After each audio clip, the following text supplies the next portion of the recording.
Hi. So how can we provide advice without creating defensiveness? In my last video, I introduced you to the writing reflex in motivational interviewing, which is our desire to help and fix and tell people what to do. The writing reflex comes from a good place, but very often it can backfire. Today, I'm going to introduce you to 3 steps that you can follow to provide advice without creating defensiveness. So, step number 1, we elicit and we draw out information first. We ask the person, what do you think you can do? What are your ideas so far? What have you thought about? And so on. Resist giving your advice. Stay curious a little bit longer. Now, before we move to step number 2, which is provide your own advice, we need to do something very important.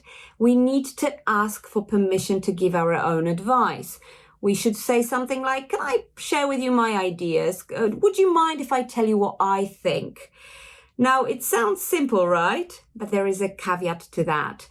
If the person says no, don't give your advice, because that can create more defensiveness and resistance.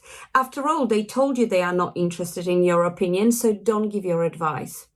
The good news is that most people are going to say, well, yeah, share your advice, share your suggestions and solutions. Now, once we got that permission, we move to step number 2, which is provide. And we provide our own advice and solutions and ideas. Now, just because you think that your ideas and solutions are relevant to the client, don't make an assumption that they will take your advice.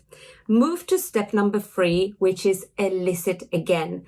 So elicit from them and ask questions like, so based on what I said and what you said, what are you going to do? What are your next steps? What action are you going to take? Now, this final step is very important because not only we are gathering feedback from the person, we are building accountability and responsibility, but also they take ownership of their own decisions.